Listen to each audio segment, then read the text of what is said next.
100%. Eminem called you out. Oh, can you say that name on this? Yes, I can. He watches the show, by the way. Marshall Mathers. Wow. Yes, shout out He was to actually Marshall. the first person to co-sign the show. Shout out to Marshall. Definitely gave me a beautiful co-sign early in the game. You know what I mean? But he called you out. And for the rest of us, it was like, oh, let's see what's about to happen. So, okay, the name you just said. Jesus Christ. Like Voldemort. Yeah. It's like Voldemort. Hey, right. Hey, listen. Yo. It's not a name. It's not a person. It's not just a brand. It's an institution. You know this by now. There's so much involved with trying to dance with that, right? Because when one entity, one institution pays so many checks, and there's so much riding on that, just his peace of mind, sit down, right, make the records that he made, those hits. Nobody's gonna allow you to mess with his energy, his distraction, or not even be a problem. They're gonna, not this situation in particular, but in if we're watching a movie, what do they do? They're gonna, inject you with something, break one arm, and then throw you in the ring with them. You understand what I mean? They need the institution to be, not to say that he don't get busy and go for the crown and do what he do, but add, a $1 billion company on top of that. Right? Right. And to tell you the truth, battle rap is battle rap, but the distinction between what I experienced and what, I'm sure some battle rappers experienced this, but I'm not gonna say what label, but I had a $6 million bounty on, if I had a show for $7,500, that label would pay the promoter double. To not book you. Right. So paying that label double to not book me means that even if I get my first half for the show, the promoter call back and say, hey, look, we had a problem with the venue, but look, just keep the first half. And they take the double that was paid to them plus my second half. So this was going on. When it was going on, I didn't know. Because once again, I was running around with blinders on. I didn't understand institutions. And I didn't even know that rap had that kind of thing going on. How did you find out that was happening to you? I'm assuming the Cool J situation. Well, in certain situations, whenever I had a homie that's smashing one of the broads up there, one of the VPs, man, and she just told him. And then he came back and told me. So your this conspiracy theory is based on a chick. Conspiracy theory. Pillow talking is what you said. I mean, how can I prove that though? How could you not? Well, you want me dragging in here? I don't even know where she at. Like, oh, but I mean, not just one source. Hold on, we just asked him why he didn't shoot back at Eminem. Eminem, he's giving us the answer. Real quick. So at that time, you not having the knowledge you have of the game, you felt like you wasn't comfortable enough, or maybe confident enough to go against him because of the institution, all that shit that was going on. Okay, good question.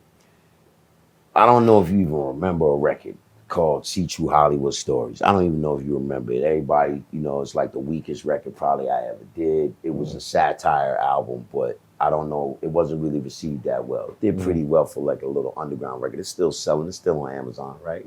But at the time, it got me to a lot of trouble.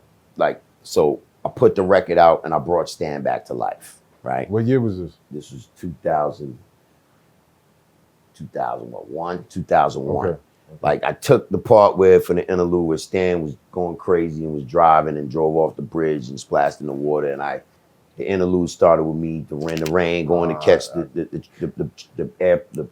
the plane, and I saw the car crash happen, and I told my man Pac-Man, Sean Wright, shout out to Big Pac-Man, and we pulled over and we jumped in the water and brought Stan back to the show and stayed him, gave him CPR and everything. I wouldn't do that today because you don't want to catch the virus or something. But you don't want to catch the new variant, right? With some fentanyl on you or something. But we brought him back to life.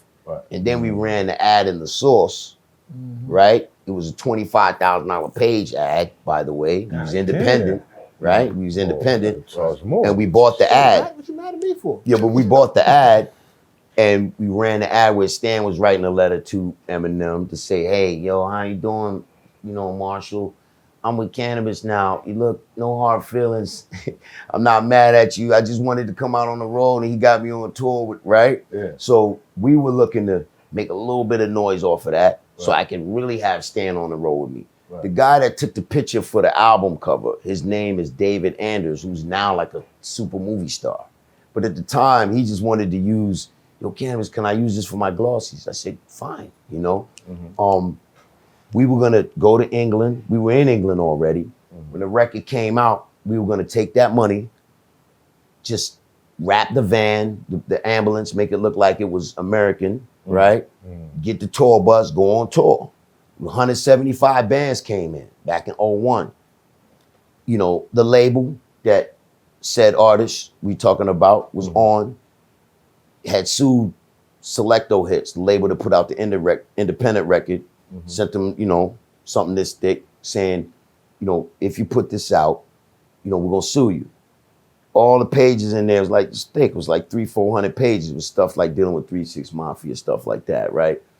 But on page, so Johnny Phillips, shout out to Johnny Phillips Sr., he has like that real Elvis catalog and stuff. He called Interscope to find out what's going on. Right. He had our check, right? 175.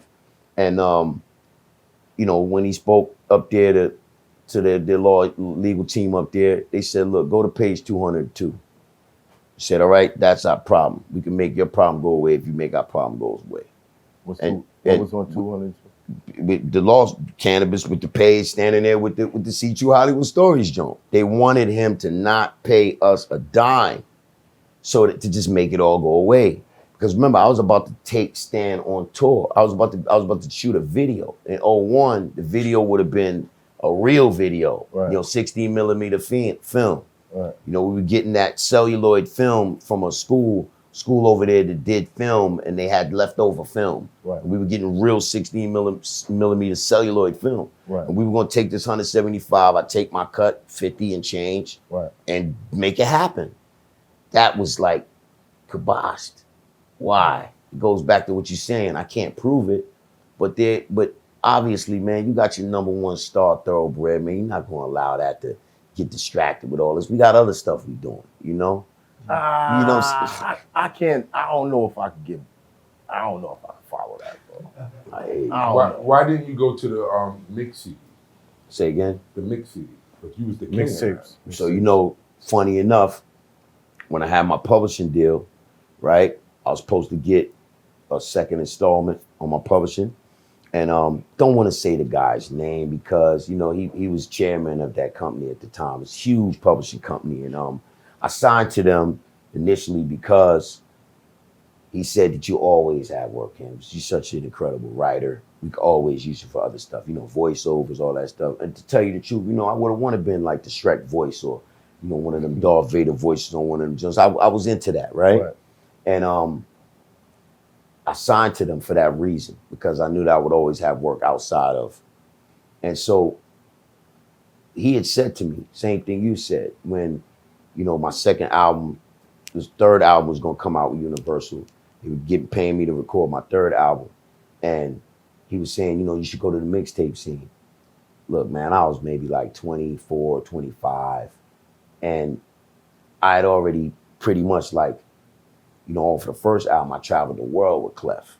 Right? Passport had so many stamps and I had to get a new passport. Right. I'd seen so much and been so many places and knew what rap can do at a max level. That going back to the mixtape scene for me, it was like Going back local. it wasn't a bad thing. It was just that I knew that what I'm trying to do, because with internet, it was a lot of things I was trying to do. Basically, what is happening now with everybody, I was trying to do that then. Right.